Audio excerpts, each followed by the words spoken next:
Doctor ortho Ayurvedic oil and capsule. अब दर्द भी घुटने टेकेगा। देहरादून में 12वें अंतर्राष्ट्रीय योग दिवस के उपलक्ष्य में रन फॉर योग कार्यक्रम का आयोजन। सीएम धामी ने रन फॉर योग का किया फ्लैग ऑफ। युवाओं के उत्साहवर्धन के लिए सीएम धामी उनके साथ दौड़ भी लगाई। 21 जून को योगमय होगा चंपावत। अंतर्राष्ट्रीय योग दिवस के मौके पर बनबसा मिनी स्टेडियम में सीएम धामी संग हजारों लोग करेंगे योग। योग दिवस की तैयारियां युद्ध स्तर पर जारी। चंपावत में जन कल्याण का महाअभियान। जन कल्याण शिविरों के जरिए जनता के द्वार पहुंच रहा प्रशासन। 20 जून तक लगेंगे विशेष शिविर। घर घर पहुंचेगी सरकारी योजनाएं।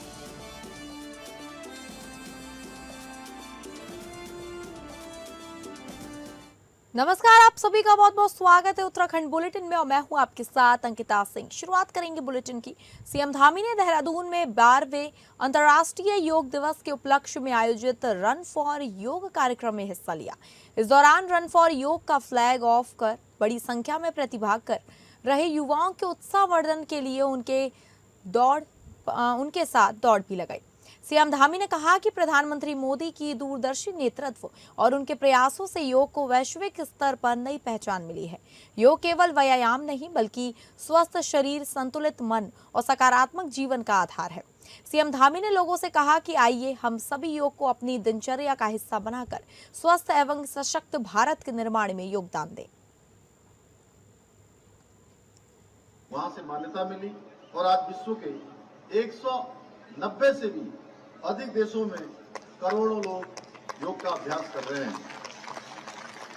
साथियों, रन फॉर योग का उद्देश्य केवल दौड़ना भर मात्र नहीं है, बल्कि स्वस्थ समाज, नशामुक्त जीवन, अनुशासित दिनचर्या और सकारात्मक जीवन शैली का संकल्प लेना भी है।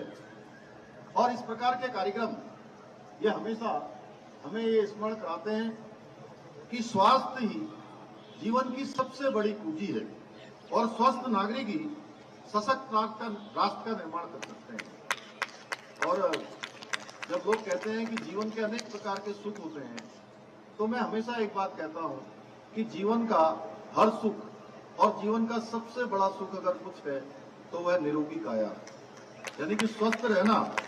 विशेष रूप से आज मैं युवा साथियों से ये आग्रह करना चाहता हूं कि आज के डिजिटल युग में जहां स्क्रीन का टाइम बढ़ रहा है और शारीरिक गतिविधियां बहुत न्यून हो रही हैं, बहुत कम हो रही हैं, वहां योग और नियमित व्यायाम की आवश्यकता पहले से कहीं अधिक बढ़ गई है। चंपावत में अंतर्राष्ट्रीय योग दिवस को लेकर उत्साह चरम पर है। 21 जून को बनबसा मिनी स्टेडियम योग की भव्य साधना का साक्षी बनने जा रहा है। यहाँ प्रदेश के मुख्यमंत्री भी आमजन के साथ योगा अभ्यास करेंगे। प्रशासन ने कार्यक्रम को ऐतिहासिक बनाने के लिए पूरी ताकत झोंक दी है। 21 जून को अंतर्राष्ट्रीय योग दिवस के अवसर पर चंपावत जनपद का बनबसा मिनी स्टेडियम योग की ऊर्जा से सराबोर होने जा रहा है। मुख्यमंत्री पुष्कर सिंह धामी मुख्य अतिथि के रूप में इस भव्य आयोजन में शामिल होंगे और हजारों लोगों के साथ सामूहिक योग अभ्यास कर स्वस्थ जीवन शैली का संदेश देंगे। कार्यक्रम को भव्य और व्यवस्थित बनाने के लिए जिला प्रशासन ने तैयारियां युद्ध स्तर पर शुरू कर दी हैं। जिलाधिकारी मनीष कुमार ने अधिकारियों के साथ वर्चुअल बैठक कर पेयजल, स्वच्छता, विद्युत आपूर्ति, पार्किंग, यातायात व्यवस्था, सुरक्षा, चिकित्सा सुविधा, आपदा प्रबंधन मंच, साउंड सिस्टम और प्रतिभागियों के बैठने की व्यवस्था की विस्तृत समीक्षा की। जिलाधिकारी ने जनपद वासियों से अधिक संख्या में कार्यक्रम में प्रतिभाग करने की अपील करते हुए कहा कि योग भारत की प्राचीन एवं अमूल्य धरोहर है, जो शारीरिक, मानसिक और आध्यात्मिक संतुलन का आधार है। देखो जी, हमारा ये योग दिवस है, 21 जून को आता है। ये 12वां है, इस समय 12वां चल रहा है हमारा अंतर्राष्ट्रीय योग दिवस है। मुख्यमंत्री श्री पुष्कर सिंह धामी जी ये बनबसा हमारा जो क्षेत्र है, इसी ग्राउंड में आ रहे हैं। इससे योग करने से एक तो आदमी निरोग रहता है, जितने बूढ़े बच्चे हैं सबका स्वास्थ्य ठीक रहता है। सुबह सुबह उठे, योग करें, निरोग रहें। छोटे बच्चे भी आएंगे। मुख्यमंत्री जी जब वो आएंगे, एक बड़े नेता आएंगे हमारे वो समझाएंगे लोगों को, जो कि योग करने से ऐसा होता है कि स्वस्थ रहेंगे, तो उन्हें देख के सब में चेतना जागेगी। और जब चेतना जागेगी तो जाहिर सी बात है कि लोग योग के प्रति आकर्षित होंगे, स्वस्थ। 21 जून अंतर्राष्ट्रीय योग दिवस के मौके पे चंपावत जनपद में जो बनबसा ये स्टेडियम है, इस स्टेडियम में योग का कार्यक्रम आयोजन होना है। और इस आयोजन में माननीय मुख्यमंत्री श्री पुष्कर सिंह धामी जी यहाँ से योग का संदेश देंगे और वो यहाँ पे शिरकत करेंगे। और जिला प्रशासन द्वारा एवं अन्य जो जनप्रतिनिधि लोग हैं चंपावत जनपद के और जो यहाँ के लोकल व्यक्ति हैं, उन लोगों के सहयोग से बहुत अच्छी तैयारियां यहाँ पे चल रही हैं। मैं कैमरामैन से कहूँगा एक बार जरा तैयारियों को दिखाने का कष्ट करें। और 21 जून को जो योग दिवस है, अंतर्राष्ट्रीय योग दिवस के तौर पे भी मनाया जाता है 21 जून, और उस दिन यहाँ पे योग का कार्यक्रम आयोजन होना है। और यहाँ से योग का जो संदेश जाना है वो काफ़ी हद तक बच्चों में और बुजुर्गों में जो योग का संदेश है वो देखने को साफ तौर पे नज़र आएगा। और माननीय मुख्यमंत्री जी के द्वारा यह कार्यक्रम यहाँ पे आयोजित होना है और जिलाधिकारी चंपावत श्री मनीष कुमार जी के दिशा निर्देशन में यहाँ पे जो व्यवस्थाएं हैं वो व्यवस्था सुचारू तरीके से आयोजित हैं। अब देखना यह है कि कितनी जनसंख्या यहाँ पे आती है और योग का संदेश यहाँ से जागृत करती है। कैमरामैन के साथ कमल भंडारी, APN न्यूज, चंपावत। रुद्रपुर के रामपुरा क्षेत्र में विकास कार्यों को नई गति देते हुए महापौर विकास शर्मा ने वार्ड संख्या 23 में लगभग 23 लाख रुपए की लागत से बनने वाली सीसी सड़क एवं नाले निर्माण कार्य का विधिवत शिलान्यास किया। यह सड़क जोगेंद्र किराना स्टोर से प्रेमपाल टेलर्स के घर तक बनाई जाएगी। शिलान्यास कार्यक्रम में क्षेत्रवासियों ने महापौर और वार्ड पार्षद अंजलि कोहली का फूल मालाओं से स्वागत कर आभार व्यक्त किया। महापौर विकास शर्मा ने कहा कि सड़क के दोनों ओर पक्की नालियों का निर्माण भी कराया जाएगा, जिससे जल भराव की समस्या से राहत मिलेगी और आवागमन सुगम होगा। उन्होंने बताया कि नगर निगम सभी वार्डों में जन भावनाओं के अनुरूप सड़क, नाली, पेयजल, प्रकाश व्यवस्था और स्वच्छता जैसी मूलभूत सुविधाओं को मजबूत करने के लिए लगातार काम कर रहे हैं। वार्ड पार्षद अंजलि कोहली ने लंबे समय से लंबित मांग पूरी होने पर महापौर का धन्यवाद ज्ञापित किया। कार्यक्रम में स्थानीय जनप्रतिनिधि, समाजसेवी और बड़ी संख्या में क्षेत्रवासी मौजूद रहे।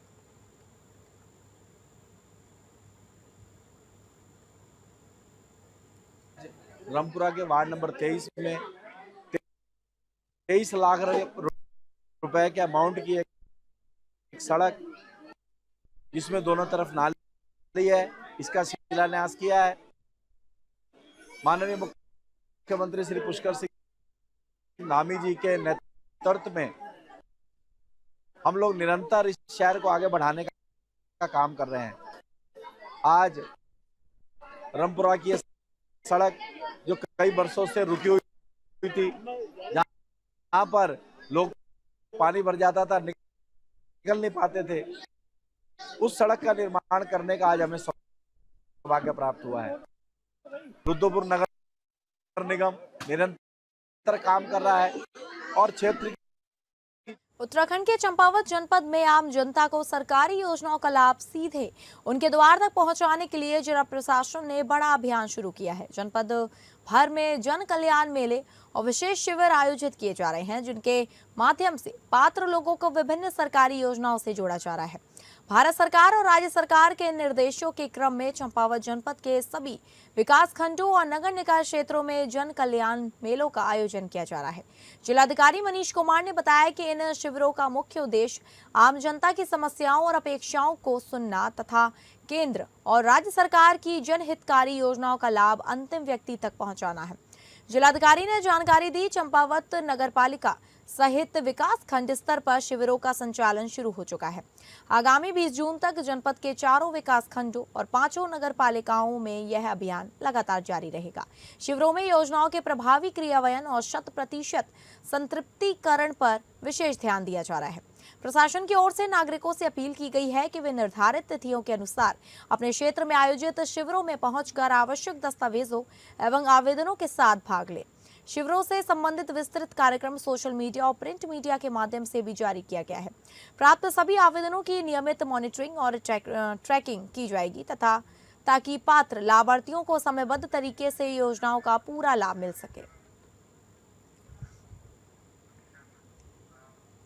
चंपावत से एक बड़ी और प्रेरणादायक खबर है। अब सड़क दुर्घटना में घायल व्यक्ति की जान बचाने के लिए आगे आने वाले लोगों को न केवल कानूनी सुरक्षा मिलेगी, बल्कि सरकार उनकी बहादुरी और मानवता के जज्बे को सम्मानित भी करेगी। केंद्र सरकार की रहा वीर योजना के तहत मददगार नागरिकों को 25,000 रुपए का नकद पुरस्कार और प्रशस्ति पत्र दिया जाएगा। सड़क दुर्घटनाओं में घायलों को समय पर सहायता उपलब्ध कराने और आमजन को मानवता के इस पुनीत कार्य के लिए प्रेरित करने के उद्देश्य से चंपावत जनपद में गुड सैमरिटन यानी कि राहवीर योजना के प्रति लोगों को जागरूक किया जा रहा है। जिलाधिकारी मनीष कुमार के निर्देश पर ARTO टनकपुर चंपावत मनोज बगोरिया ने बताया कि राहवीर वह व्यक्ति होता है जो बिना किसी स्वार्थ और पुरस्कार की अपेक्षा की सड़क दुर्घटना में घायल व्यक्ति की मदद करता है या उसे अस्पताल पहुंचाकर उपचार दिलाता है। गुड सैमरिटन नियमावली 2020 के तहत ऐसे मददगार नागरिकों को विशेष कानूनी संरक्षण दिया गया है। दुर्घटना पीड़ित की सहायता करने वाले व्यक्ति को अनावश्यक पुलिस या न्यायिक प्रक्रिया में नहीं उलझना जाएगा। उनकी पहचान गोपनीय रखी जाएगी और उन्हें अस्पताल में रुकने के लिए बाध्य भी नहीं किया जा सकता। सड़क परिवहन एवं राजमार्ग मंत्रालय द्वारा संचालित राहवीर योजना के तहत किसी दुर्घटना पीड़ित की जान बचाने वाले व्यक्ति को प्रति घटना 25,000 रुपए का नगद पुरस्कार और प्रशंसा प्रमाण पत्र प्रदान किया जाएगा। वहीं वर्ष भर में चयनित उत्कृष्ट राहवीरों को राष्ट्रीय स्तर पर 1 लाख रुपए तक के विशेष पुरस्कार से भी सम्मानित किया गया है।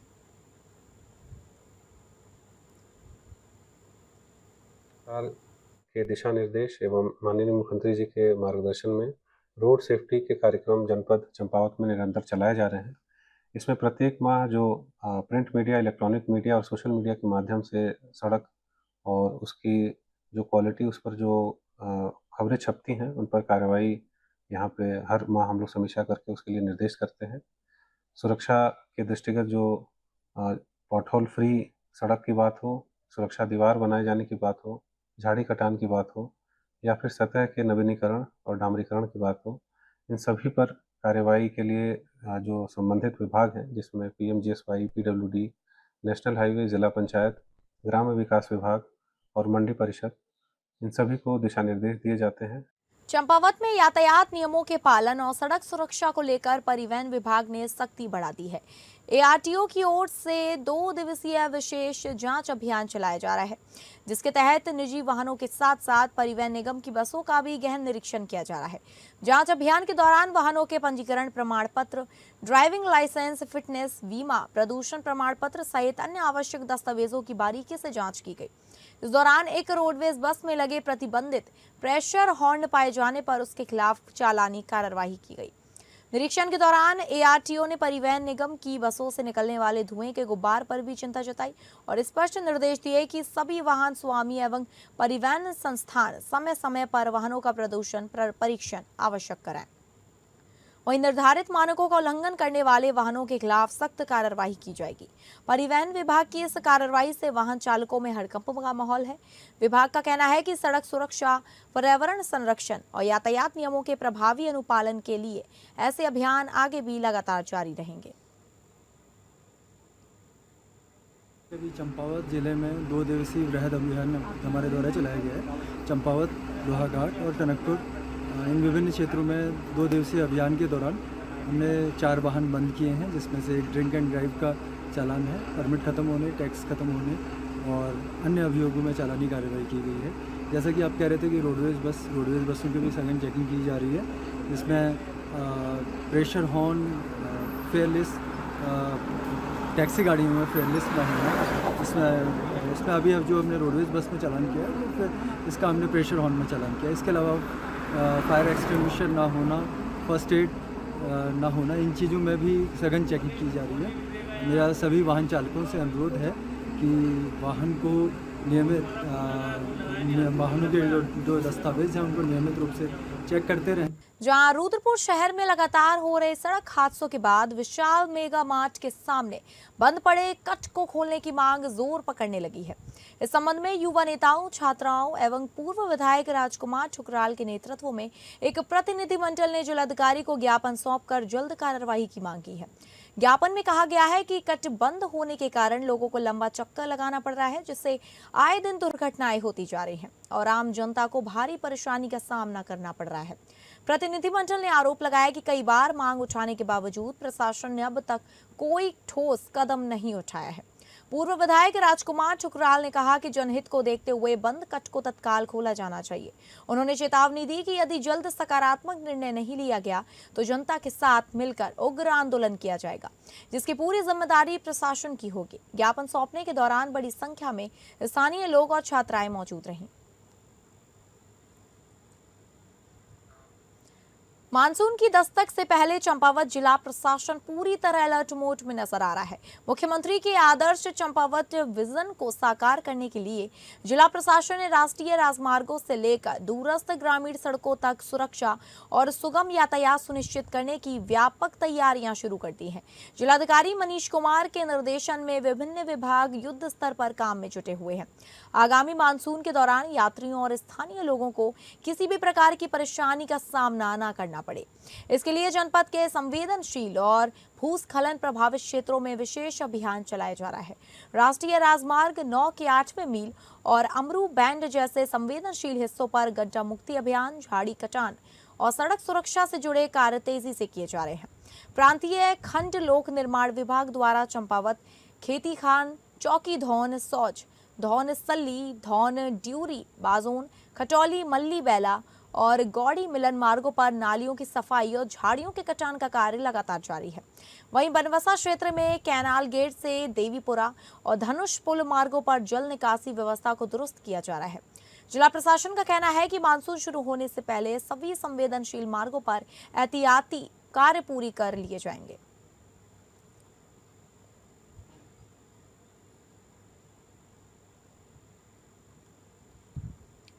चंपावत में उज्ज्वला योजना 3.0 के तहत जारी गैस कनेक्शनों की पारदर्शिता सुनिश्चित करने के लिए जिला प्रशासन ने सख्त रुख अपनाया है।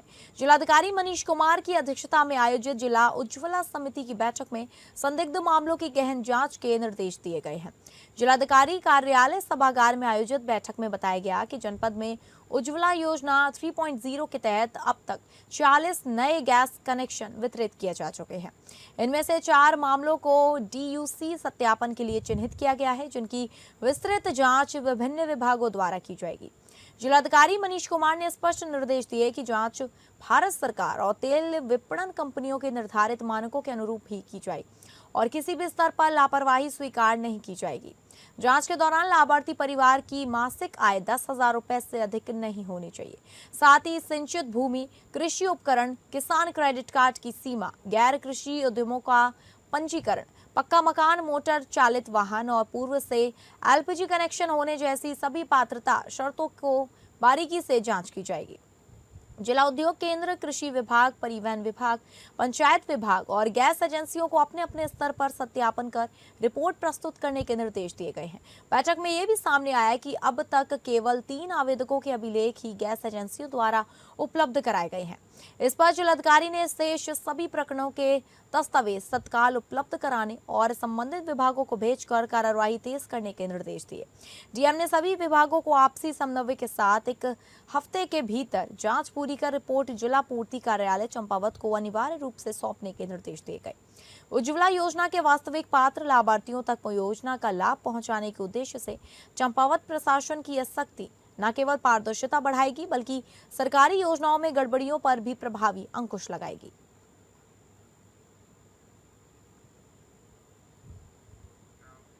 मसूरी के झड़ीपानी में भूमि धरो और उत्तर रेलवे का जमीन विवाद फिर गरमाया है। मामला हाईकोर्ट में लंबित होने के बावजूद रेलवे प्रशासन लगातार स्थानीय लोगों को नोटिस भेज रहा है और JCB लेकर पहुंच रहा है। रेलवे पुलिस और ओक ग्रोव स्कूल प्रशासन की टीम JCB लेकर स्कूल गेट के पास दुकान तोड़ने पहुंची। स्थानीय लोगों के भारी विरोध के बाद रेलवे को कार्यवाही रोकनी पड़ी। स्थानीय निवासियों का कहना है कि रेलवे और भूमिधरों के बीच सीमांकन कई बार हो चुका है, लेकिन रेलवे उसे मानने को तैयार नहीं है। बिना पूर्व सूचना के जेसीबी लेकर पहुंचना मानसिक उत्पीड़न है।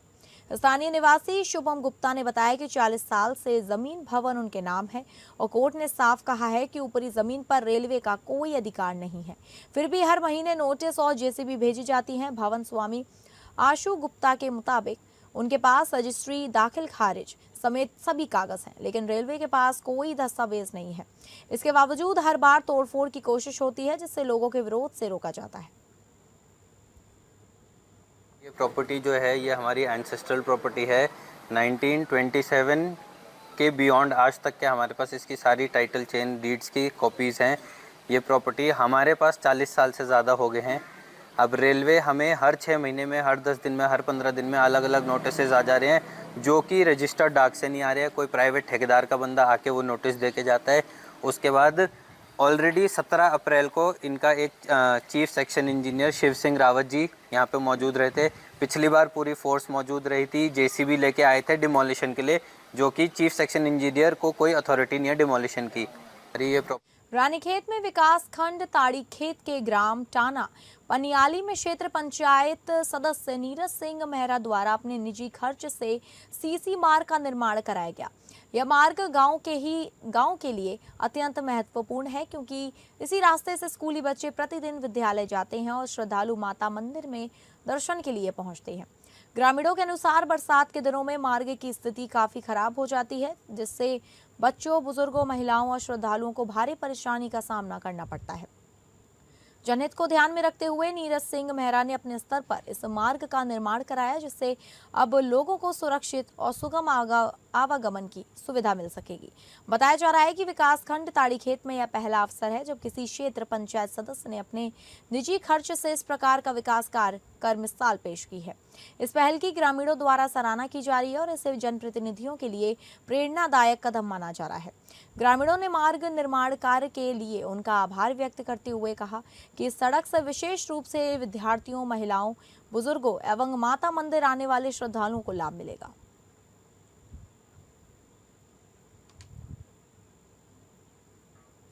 चंपावत से एक संवेदनशील और राहत भरी खबर सामने आई है।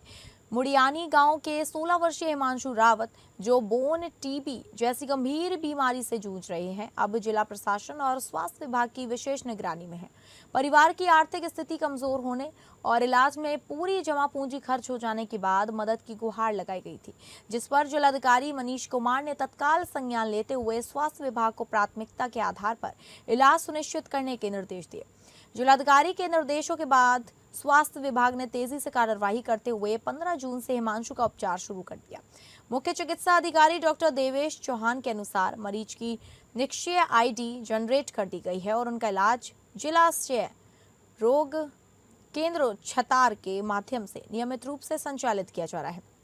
सरकार की ओर से हिमांशु को निष्क्रिय किट भी उपलब्ध करा दी गई है, जिससे उन्हें पौष्टिक आहार और आवश्यक दवाएं समय पर मिल सके।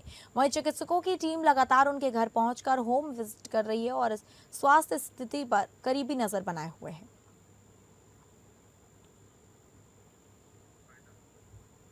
तो फिलहाल उत्तराखंड बुलेटिन में बस इतना ही। नमस्कार।